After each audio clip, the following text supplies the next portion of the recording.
Y tenemos las previsiones ahora. Primero, cuando mostramos las previsiones, uy, cómo se enojó el presidente, pero mostramos las previsiones de las consultoras que decían, hablaban, Ricardo, de números mucho más altos que los que estamos viendo ahora, ¿te acordás?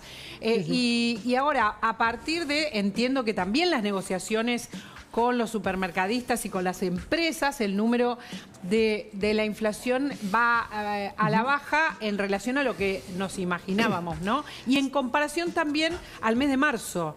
Sí, a ver, el punto central es que el cambio de régimen del dólar no produjo el salto devaluatorio que se esperaba. De hecho, el tipo de cambio fue a la baja, está más cerca del piso que del techo, eso se va a mantener. De hecho, hoy mismo estaba mirando recién, está bajando algo el dólar oficial. El dólar oficial es el que... A ver si lo tenemos por ahí también para compartir las dos cuestiones simultáneamente, porque, a ver, vos lo estás relacionando, exacto, ¿no? Mirá, cerró en 1190 el viernes pasado, ahora está en 1170.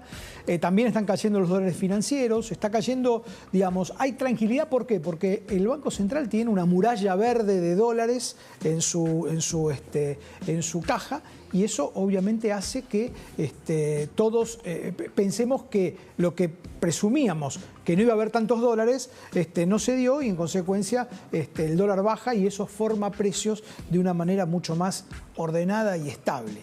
La gran pregunta es si esto va a poder seguir. ¿Cuánto se va a sostener? Exactamente. A ver, vamos a este mes otra vez, a ver si podemos ver las proyecciones y preguntarle a Juan. ¿Por qué?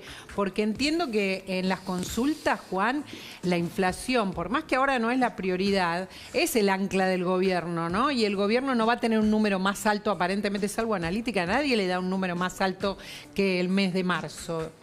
Mira, la inflación bajó en las preocupaciones porque bajó la inflación, pero es la variable que más correlaciona con la imagen del gobierno. O sea, la gente, la gran mayoría de la gente que está apoyando hoy al gobierno, ¿no?, del porcentaje de la población que quiere que al gobierno le vaya bien, mira mucho dos variables, dólar e inflación, porque esas son las que fijan las expectativas y son las que marcan o dan la temperatura si la política que está haciendo el gobierno, la promesa que está haciendo el gobierno a su electorado, va en buen camino o no. De algún modo, el 3.7 de marzo impactó más en las expectativas económicas que nosotros medimos en cuanto a encuestas que otros factores que quizás afectaron la imagen del gobierno en los meses previos, ¿no? Entonces vemos cuando la inflación se acelera, de algún modo a la sociedad se le encienden algunas alarmas. Y cuando ¿Eso pasó en marzo? Eso pasó en marzo. ¿Qué alarmas se encendieron? No, bueno, uno mide, nosotros además de medir la imagen del gobierno, medir la gestión, etcétera, medimos, por ejemplo, si cree la gente que la economía va a mejorar, si cree que el gobierno va a poder llevar adelante su plan de gobierno. Todos esos indicadores retrocedieron un poco. No digo que es muy significativo, pero retrocedieron un poco. Y eso nos fija de algún modo unas alertas. Y de algún modo nosotros también medimos antes y después de la salida del cepo. Y previo a la salida del cepo había mucha incertidumbre. Claro. Mucha incertidumbre con respecto a lo que iba a pasar con el dólar. Claro. Entonces son dos variables que a la gente, son una fibra muy sensible los argentinos, dólar e inflación, ¿no? Sí, sí. ¿Cambió la medición después del cepo? Ahora en la medición nueva que acabamos de cerrar hay un optimismo económico mayor. Y nuevamente vuelve a incidir el hecho que el dólar no sabía... O sea, el miedo que tenía la gente, ¿cuál era? El dólar se va a 1.400, se van a acelerar los precios, etc.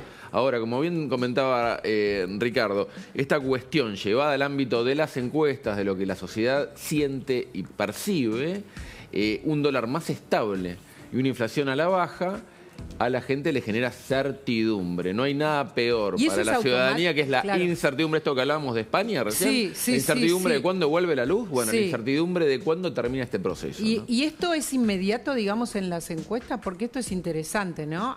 Claudio hoy me planteaba, vamos a ver qué pasa, cómo sigue. Y Ricardo está diciendo lo mismo, hay que ver cómo sigue. Pero es inmediato que la gente empieza como ¿se le apagan las alarmas? Se apagan las alarmas, lo que hay que tener en cuenta que a diferencia de otros indicadores que nosotros podemos analizar, el apoyo y el rechazo al gobierno tiene dos núcleos muy sólidos, muy fuertes. Claro. Y hay un segmento intermedio que quiere que al gobierno le vaya bien, que quiere que el gobierno encuentre la llave para arreglar este país, que bueno, tiene un apoyo más crítico, ¿no? Tiene un apoyo más crítico, entonces dice, bueno, a ver, ¿Sucederá o no sucederá? Bueno, ahí está la duda, ¿no? Y esos son los números que vemos que se van moviendo quizás frente a este tipo de estímulos. Claudio me planteaba, Ricardo, porque ahora como lo tengo mudo, te lo planteo yo. Claudio me planteaba, antes de empezar el programa, ¿qué pasa con el número 3? El número 3 es como distinto, si llega a haber un 2,9 es distinto del 3, te pregunto. Sí, yo creo que sí, claramente. Si efectivamente, digamos, el gobierno logra que la tasa de inflación sea más baja que la de marzo. Marzo fue un mes, vale la pena marcar, un mes complejo para el gobierno, muy complejo. Yo creo, y lo hablamos acá, María Laura, el gobierno anticipó demasiado tiempo el acuerdo con el fondo, acuerdo que no estuvo cerrado y se debatió en los medios mucho tiempo. Eso generó incertidumbre financiera y remarcaciones de precios justamente porque el dólar subió. Digamos, una vez que el acuerdo se cerró con una enorme cantidad de dólares a disposición en el corto plazo, las expectativas, como decía bien Juan, se desinflaron y eso permite justamente desinflar también los precios. Y también a proyección a mayo, a junio. Bueno, yo creo que sí, yo creo que el gobierno está en condiciones de que la tasa de inflación, si no es en siga abril, a la baja. Si no es en abril, en mayo probablemente empiece con 2, respondiendo un poco a lo de Claudio, ¿no? ¿Está bien la respuesta? Sin duda, porque esto es lo que está esperando y pensá que hay un test electoral muy relevante que es el 18 de mayo. Claro. Y el índice de inflación índice de inflación va a llegar 3 días antes.